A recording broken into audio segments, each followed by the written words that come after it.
After hundreds of years of occupation, many generations of people in Britain had grown up surrounded by Roman culture.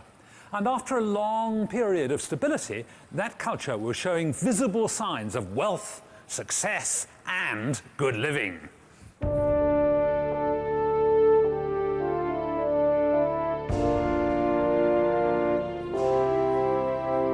This fabulous mansion, Littlecote House, was built nearly 500 years ago by Sir Edward Darrell. The family must have had some status because one of their relations was a girl called Jane Seymour, and she was courted right here in the 1530s by Henry VIII. Most people think that Tudor mansions like this were the earliest stately homes in Britain. But what even the Darrells didn't realise was that right at the bottom of their garden there had been another luxury villa built 1200 years earlier by a member of the landed gentry in Roman Britain. These flint walls show a layout that was typical of the Roman villas that were springing up all over the country in the 2nd and 3rd centuries. What amazes me is that in some respects this place was more advanced technologically than the Tudor mansion next door. We think it may have looked a bit like this. It's obviously a very substantial house, stone built, 2 floors with 3 in the turrets and probably a tiled roof. Now in the roof there would probably be in the servants' quarters and then up here somewhere bedrooms and so on. 1 floor down you can see these are the main reception rooms with wonderful mosaic floors, really beautiful, in at least 3 of the rooms.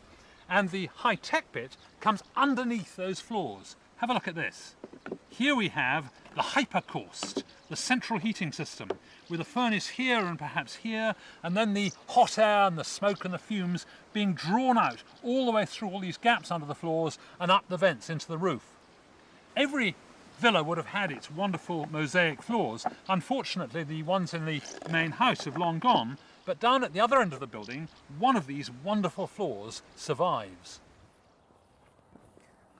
This fabulous mosaic was once the floor of a room that must have been devoted to ceremonials. I reckon the Romans must have come in here to pay tribute to their gods, the gods of good living. Now the chap in the middle of the circle there is Orpheus, the celebrated poet and musician. And around him there are 4 other deities, including Venus, the goddess of spring and rebirth, and Leda, who represents summer and youth. And look over here, there are in this panel a couple of panthers. Now they were traditionally Bacchus's companions. Bacchus was the god of wine. And you see between them there is a great flagon of wine overflowing, which suggests that these ceremonies they had involved a lot of feasting and probably drinking. I wish I'd been here, actually. Mosaics were the standard floor covering for the wealthy. At Fishbourne Palace, one of the most sumptuous residences in Europe, there was room after room of them, each with a different pattern, and some laid one on top of the other, like covering old lino with new.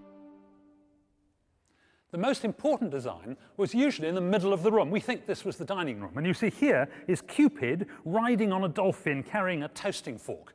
And the mosaicist would work out from here towards the borders, and he'd probably leave his minions to do the less important bits, because if there were mistakes out there, they'd all get covered up by the furniture.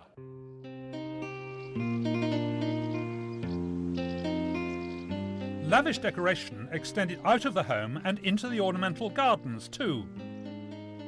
We think of the concept of having a garden for pleasure as being a very British thing, but we got it from the Romans.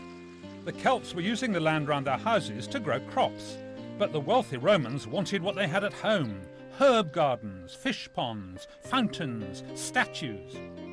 This recreation shows what a Roman garden may have looked like. But the gardens weren't just pretty to look at. The Romans introduced to Britain a whole pantry full of herbs, vegetables and fruit. Look at this, turnips for example, apples and pears amazingly brought to this country by the Romans, celery, carrots, asparagus, and above all, grapes. The Romans loved their wine. They tried to grow grapes practically wherever they went, and there's evidence of vineyards as far north as Lincoln. In a world where safe drinking water was hard to find, Romans drank masses of wine and planted vines in their thousands.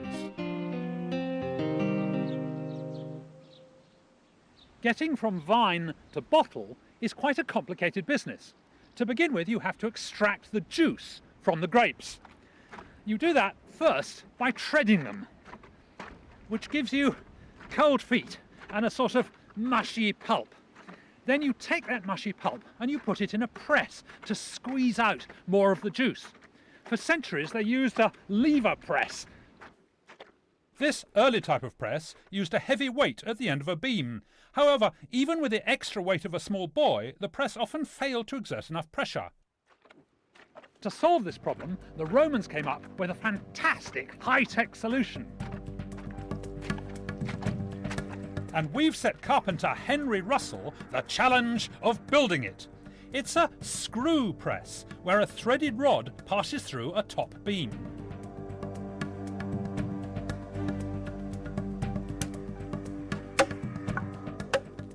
To tackle the construction, Henry's roped in his twin brother John. They're using only the traditional tools and techniques available to the Romans, rounding the oak timber using a simple lathe.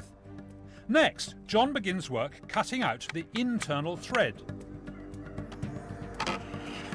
He's already marked out a spiral on the thread cutter, which he's fitted with a blade.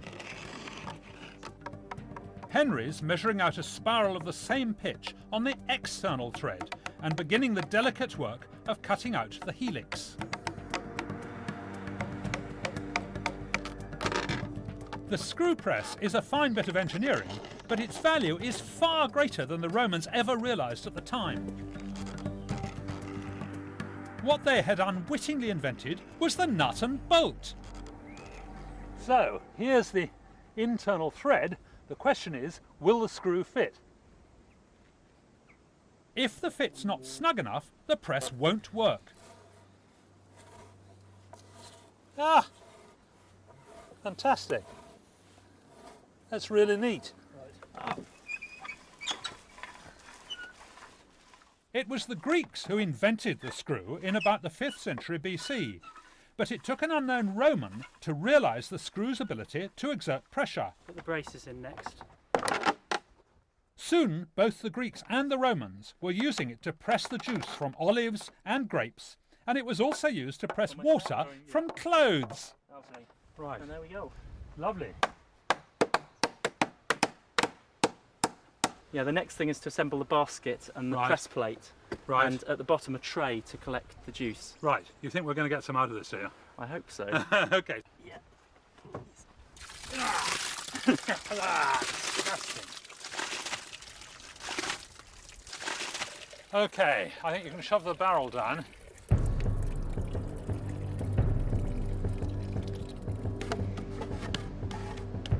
The windlass arms are slotted into position.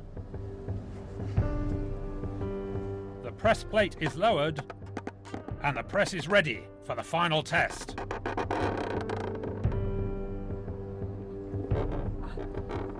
It's pressing. It certainly is. It's complaining a lot, isn't it? You bothered about going sideways? Yeah! It's squidging out. It's into me jug. Look, it's filling up with delicious nectar. Well, it's not quite wine yet, and it looks pretty horrible. Maybe there's some tar come off that barrel, but we've certainly got grape juice coming out. That's great. Probably more than anything else, what symbolised good living for the Romans was bathing. It wasn't just about washing, it was more a way of life. In bathhouses, they could meet friends, do business, exchange gossip, and of course, relax.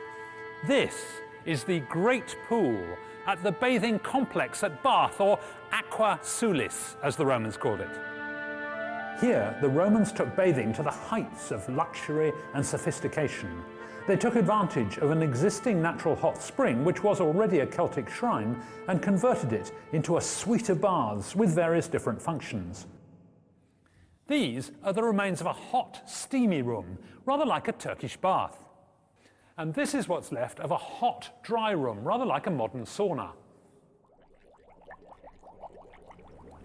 It's not surprising that the place where the water actually gushed out of the ground was regarded as a sacred place.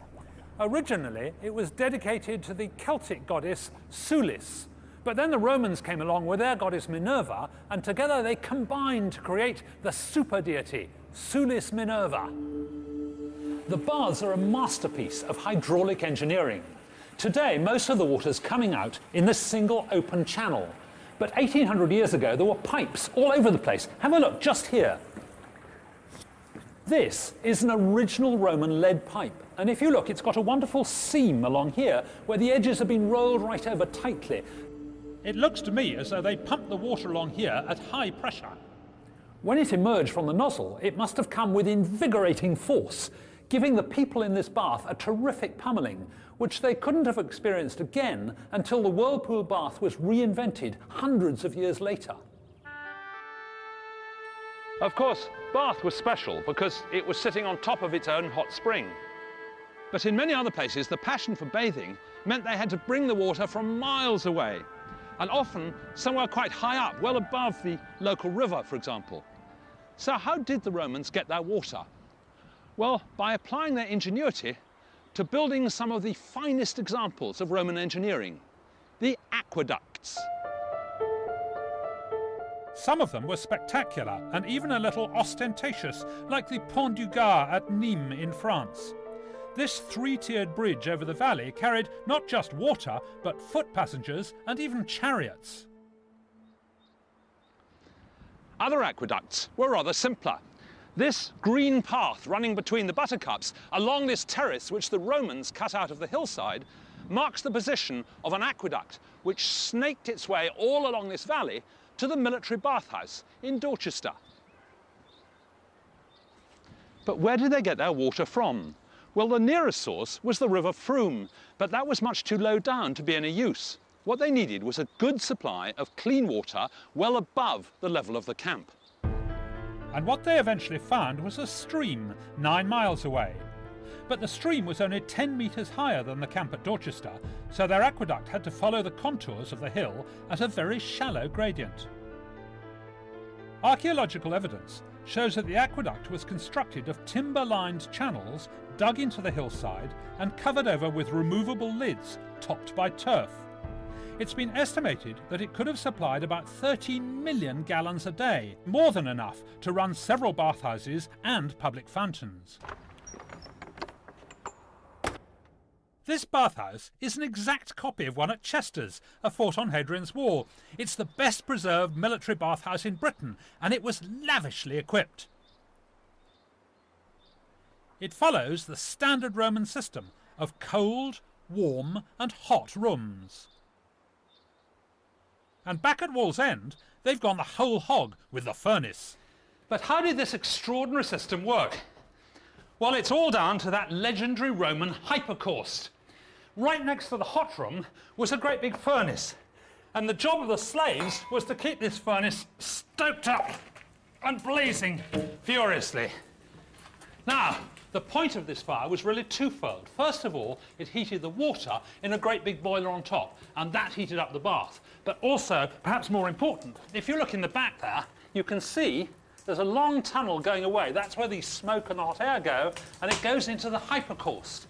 And if you look very carefully on the left, you can just see the pili, the columns that are holding up the floor, and that's where all this heat is going to go.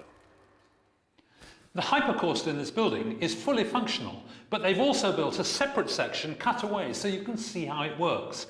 And if you look down, you can see all the piles here, and you can see the flues where the hot air and smoke were drawn up the walls. So all the walls and the floor are wonderfully warm.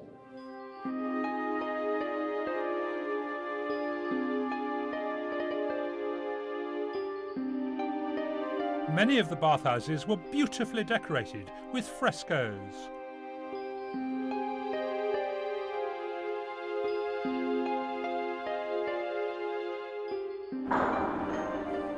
Oh, this has to be the frigidarium, the cold plunge pool. They probably would have started in here with a brief dip. Well, I love the fish, but I'm not quite sure about the water. Oh, you wouldn't want to spend too long in there. Heated rooms led off cold ones, some with floors so hot you couldn't walk on them. And from there, there'd be a whole range of steam rooms, Turkish baths and saunas. Of course, one of the things you'd want to do in a bathhouse is get clean. But to get clean, the Romans didn't use soap. Instead, they used olive oil. And what they would do is to pour it on their skin, just like this, just a little bit, and then rub it in so it would mix with all the sweat. They've got a nice sweat up now. And then they would take this thing, which is called a strigo, a metal scraper, and they would scrape it off like this. And what comes off is a mixture of all the olive oil and all the dirt that's been pushed out of the pores by the sweat. Now this gloop, if it came from athletes and gladiators, was highly prized by ladies who used to collect it and make it into a face pack to collect all that youth and vigour.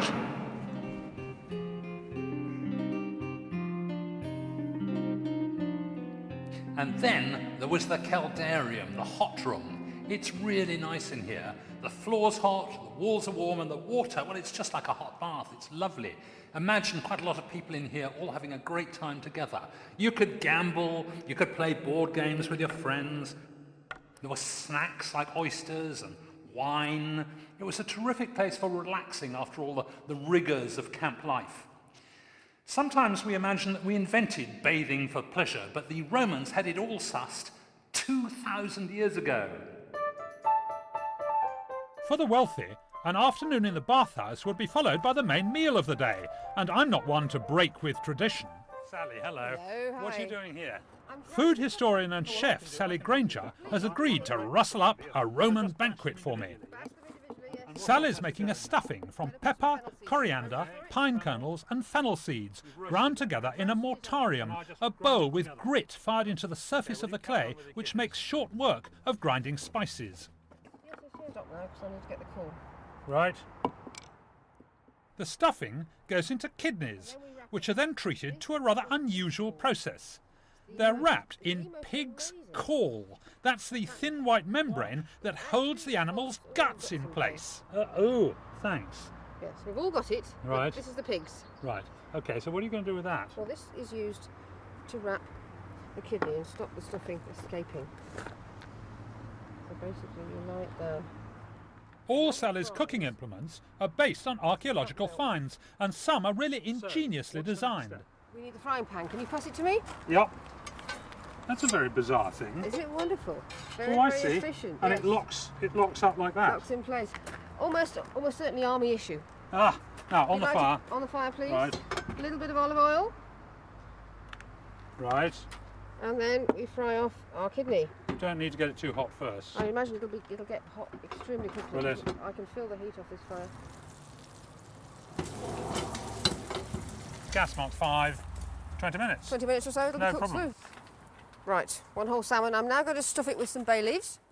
And on to the next course. Conveniently positioned Fish behind me. or meat would have been the main feature of the Roman banquet. They had no potatoes, no rice, no pasta, and they hadn't yet invented the pizza. We wrap. So this salmon is like a second course. It's the main course, yes, yes. Right. The Romans actually had 3 courses, just as we do. In fact, I think they probably invented it. Right, it's 3-course meal. 3 So courses. what about the Celts? What did they have? Well, I suppose technically they had one pot cookery. They had a cauldron or they had a spit. And so you had whatever you had and you put it in your pot. And it was bean and grain and meat and vegetable. Sort of Scotch Stew. broth, basically. Pottage. One of the distinctive features of Roman cuisine was the number of different flavours they used. And that just goes straight in, does it? You want This to break pudding the is made from pears cooked in red wine with raisins and eggs. And there's another, more surprising ingredient. What's that? This is the Roman fish sauce. Fish sauce to the pudding? Yes, it's like adding salt. It works very well, don't worry. sure? I promise you. How do you know they had fish sauce? There is a recipe text that has survived from the ancient world. A Roman cookbook? Roman cookbook, yes. It's attributed to a man called Apicius, who was a gourmet. And it has food from all manner of different types of food, mainly wealthy, very spicy, 450 recipes. Actually works wonderfully with fish sauce. I know it's strange. Okay, fish custard. I can't wait. No, you'll like it, I promise. An hour later, and dinner is served in true Roman style in the outdoor dining room. Ah, wow, that looks terrific. Now, what do we start with? Start with our stuffed kidneys. Okay, So I'm going to cut you a piece. You tell me what you think. lovely. Now, I don't have a knife and fork, do I? No, the Romans would eat with their fingers. With the fingers? They did not have forks. Okay, no forks? No forks at all. Right. Teaspoons, yes, but not forks.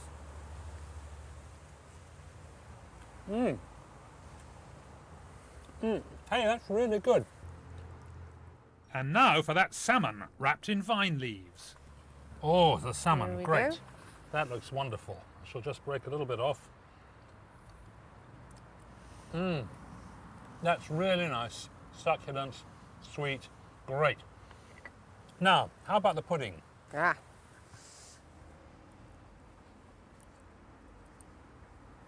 Now, this is the custard with fish sauce, which I'm a bit dubious about.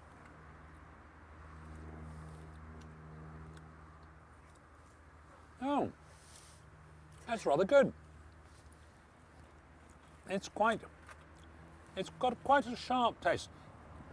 I would expect a custard thing to be pure sweet, but this is sweet with a sort of sour cutting thing through it. Yes, I like that. I'm not entirely convinced that I'll put fish in my custard in the future, but nevertheless, this is very pleasant. Washed down with a little glass of wine. The delights of dinner parties, hot baths and central heating were lost once the Romans left Britain, and it was to be many centuries before we regained such a life of luxury.